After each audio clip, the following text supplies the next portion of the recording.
Your Steve Jones Show podcast is loading now. The Steve Jones Show podcast is sponsored by Purdy Insurance. Visit Purdy Insurance on Market Street in Sunbury or visit online at purdyinsurance.com. From the Action Network, one of the best in the business, Brett McMurphy. Brett, great reporting, especially all summer long on some of these big stories. Thanks for joining us. Hey, thanks for having me, Steve. Good to talk to you again. Good to talk to you again. Now, look, I want to do the fun part first, then we'll get to the other part. Brett did put out his bowl projections today. Last year at the end, you were 92% heading into that weekend. Brett also wants to point out that his preseason was at 9%, which means you're like all the rest of us. He does have Penn State in the Goodyear Cotton Bowl. All right, so how much fun do you have putting that together? It's kind of a labor of love. It's like a Rubik's Cube in that, once you put certain teams in certain spots, it kind of, you filter down within a specific conference, and then you look at the past bowl games, and you're like, wait, that team was in that bowl. I can't put that team in that bowl, so then you have to mix everything up again. But no, it's fun, and then, whenever possible, you try to stick rivalry teams together in bowl games is more of wishful thinking. But, yeah, at this point, look, I always tell people if you don't like my bowl projections, well, guess what? They'll change in a week, so just wait till next week. See, it's all about fun, all right? At least till that last week. Yeah, exactly. Yeah. Then the last week it gets serious. People want to know. But It must be at least fun for you with all the news that has come out where none of it's on the field to at least write about something that is fun on the field. Yeah, I mean, college football is kind of becoming similar to the NFL in a number of ways. And one way is that there's never really a dead period, if you will. There's always something going on, whether it's currently now with the realignment, NIL, coaches usually didn't get fired until the end of the year. Now you see, mid-season firings like the NFL. So college football certainly is mirroring the NFL as it's becoming a 365-a-day news cycle. And obviously most recently with everything that's going on regarding realignment, especially with your home conference, the Big Ten Conference. So let's get to that. Let's discuss USC and UCLA are coming in starting August 2nd, 2024. The new TV deal will be in place starting July 1 next year. So, Brett, Kevin Warren has said they're not done expanding.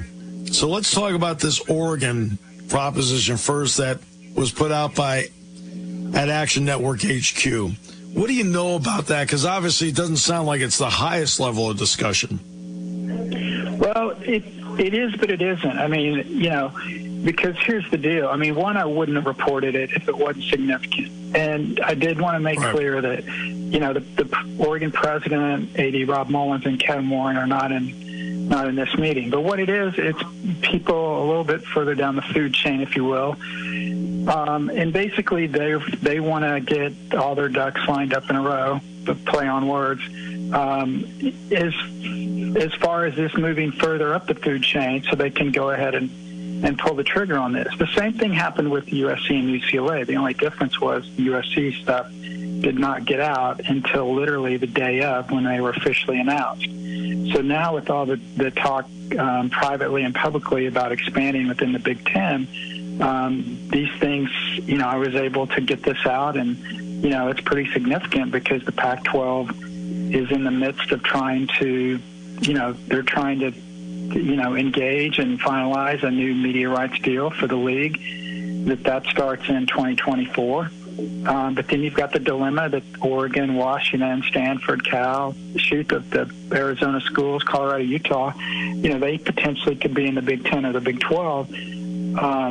And so, how eager are you to sign a new media rights deal if you're any of those remaining Pac-12 schools when specifically Oregon, Washington, Stanford, Cal, there's an opportunity you can go to the Big Ten and double whatever George Kliavkoff, the number he puts on the table in a few months. And so, it's significant. I mean, I did an interview with, I think it was Big 12 radio, because they would be impacted by this if those schools leave, because I think the Arizona schools, Colorado and Utah, then go to the Big 12. And they asked me, what percentage chance do you think Oregon will end up in the Pac-12? I think I said like 85%, and they tweeted it, and of course everyone reacted to that. And, that number may be low, but, I mean, Kevin Warren said publicly he wants to get the 20. He's got an interview with Bryant Gumbel of HBO Real Sports that airs tomorrow. It was taped last week. He's asked directly.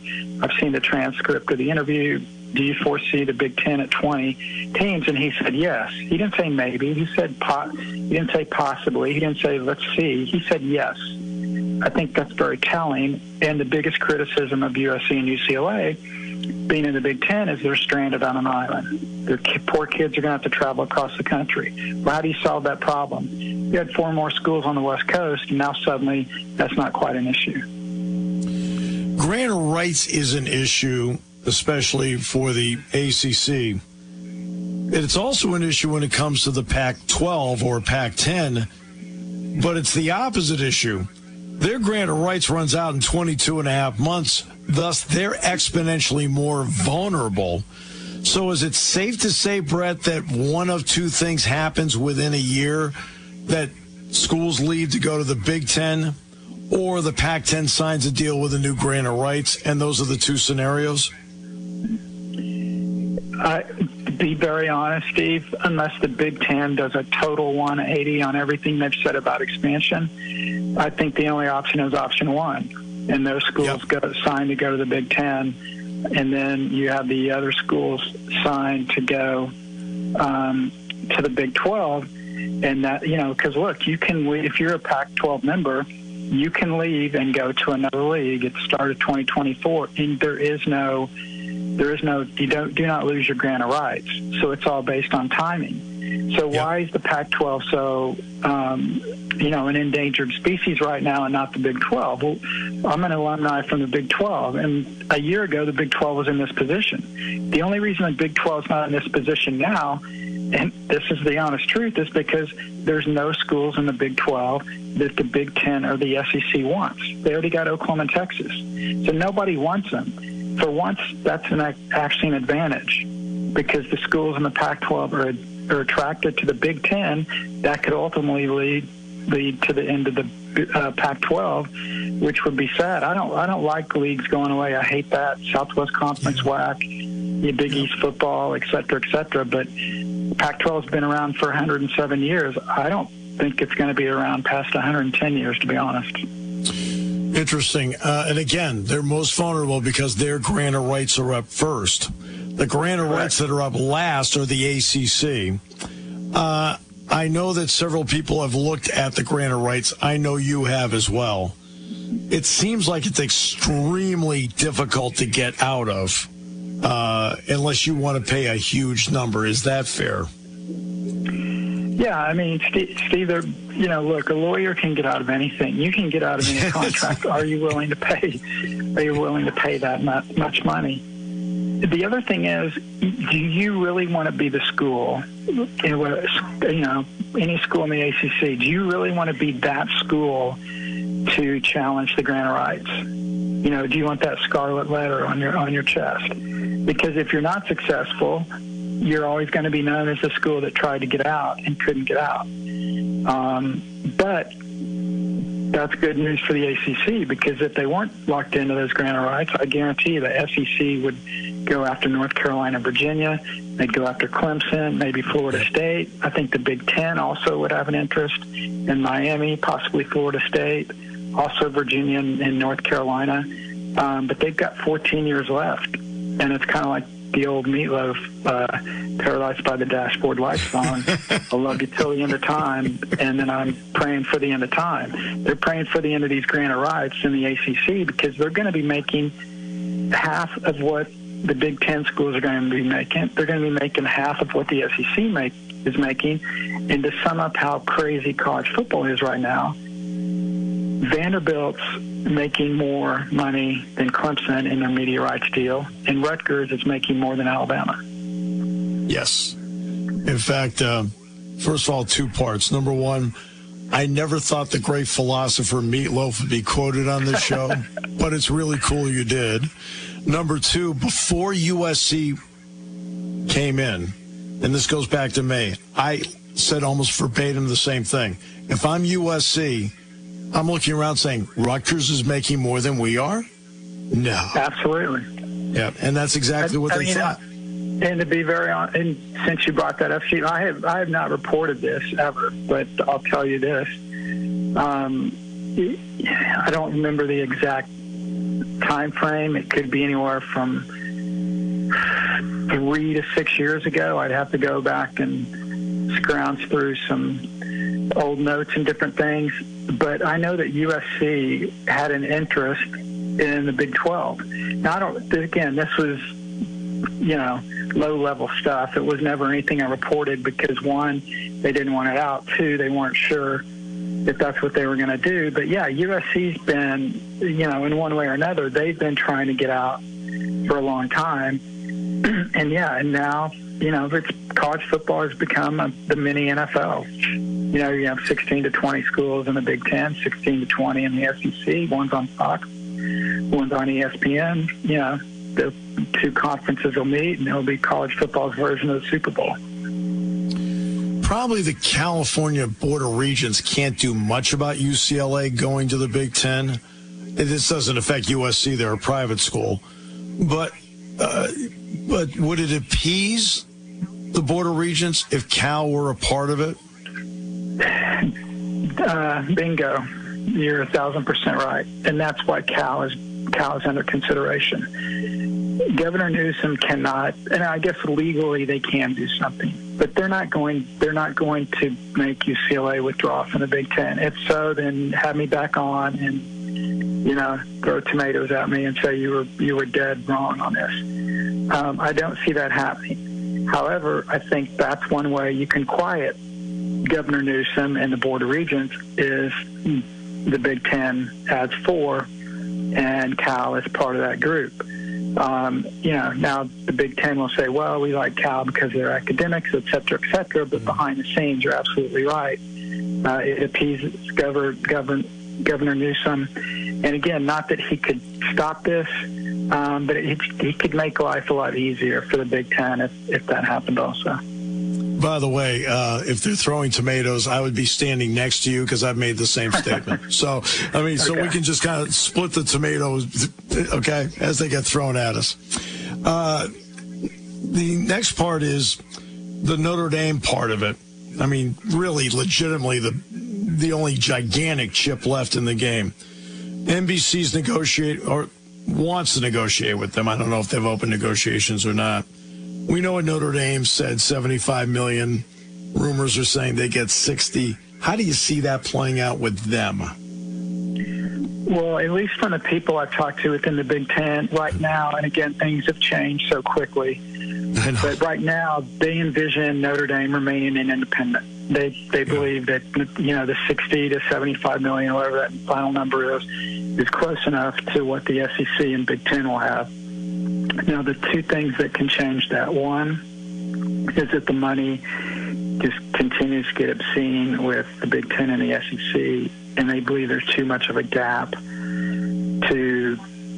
that they can remain an independent. That's part A. Part B is, we don't know what's going to happen with the college football playoff. We got 4 more years of 4 teams, and then it will expand in some manner. We don't know what that new playoff format's going to look like. If it is a disadvantage as an independent as far as getting in a college football playoff, then that could push Notre Dame into a conference.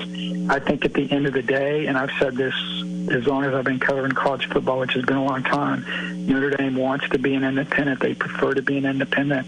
And until there's financial or playoff limitations, I think they will remain an independent. But whether the Big Ten goes ahead and adds those 4 schools and Notre Dame comes along later and says, hey, we want to join, then guess what? The Big Ten will have 21 teams, or they'll find another dance partner and they'll have 22. But they are not waiting for Notre Dame to make a decision before they move on these Pac-12 schools. So don't think they're waiting for Notre Dame before they do anything. Is there any concern about a collusion lawsuit if the Big Ten were to get 4 more Pac-12 schools? I mean, I'm sure there's concerns about lawsuits, concerning everything, but how would you, again, I'm not smart enough to figure this out, but I would just say these schools are coming to the Big Ten. Like I had a source tell me, every school that's not in the SEC has come to the Big Ten trying to get into the Big Ten. So, how could you sue the Big Ten? I mean, USC and UCLA didn't have to go to the Big Ten. They could have stayed in the Pac-12. That was their decision. They make it like, the Big Ten made them come. No, Oklahoma and Texas didn't have to go to the SEC. That was their decision. So again, I'm sure somebody can spin it. You know how lawyers are; they'll spin anything any way they want. But if you have these schools that want to come into this conference because, oh, by the way, you're making more money than any other conference, and oh, by the way, in 1 to 5 years, you're going to be having to compensate players, whether it's TV revenue, whether it's pay for play, whatever it is. So you better get as much money you can, because some of this money is going to go to these players. So how do you blame the conference for that? I'm sure somebody will try. I'm sure they probably will try some kind of lawsuits, but I'm not smart enough to figure out how it would work. Oh, neither am I. That's why I asked you. I thought you'd be smarter than I would. Finally, you did bring up pay for play.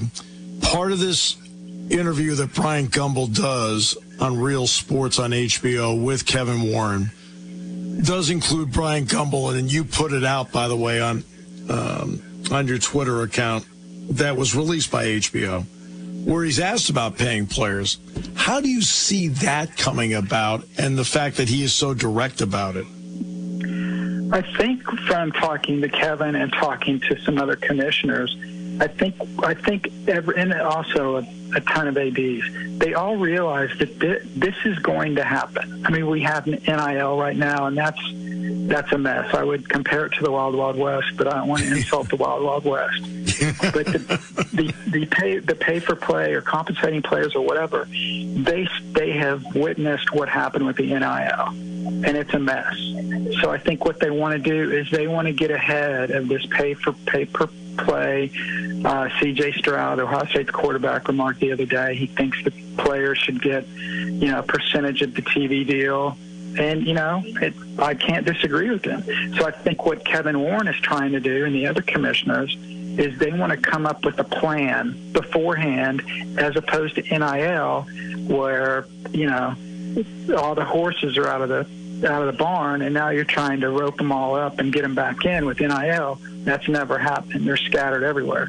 So I think Kevin is wanting to be up front when he said, I want to have discussions about this. I want to be at the forefront of this, so they can figure out, and the thing that's scary for the non-Big Ten and non-SEC conferences is what may work for those two leagues, because they're going to be raking in close to $100 million per school per year.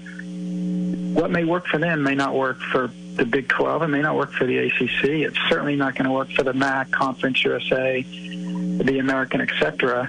But they're not going to be concerned with that. They're they're only worried about their own conferences. And if they want to do something a certain way, the other conferences financially may not be able to do that. They may have to do something else. They may have to do something different. That's fine. But the Big Ten and SEC wants to do it because they know the best players ultimately are going to end up with the most lucrative financial deals. And the next lucrative NFL. Yeah, and the next lucrative financial deal is what do you do with the college football playoff? In the end, based on the people you've talked to, Brett, how many might they go to? The Big Ten or playoff? No, playoff. Definitely more than 4. The thing is, if they go to 12, they'll make substantially more money than if they go to 8, because you're adding another round, you're adding more inventory. Well, if you're at 12, you just go ahead and go to 16. That's something, that's got to be decided. I think what will help them is that They want more than one network, whether it's ESPN or Fox or whoever, to bid on this thing. And I think it could be like the NFL playoffs. You've got different networks televising different rounds of the playoffs. You maximize the profit. So if I would guess right now, I would say, again, I think 12 right now. But, man, things change so much. But I do feel like the commissioners want to reward the top 4 teams with a bye. And you can do that with 12 teams. If you go to 16, obviously there's no buys. They obviously, a lot of, down in the weed stuff, they got to figure out when these games are going to be played.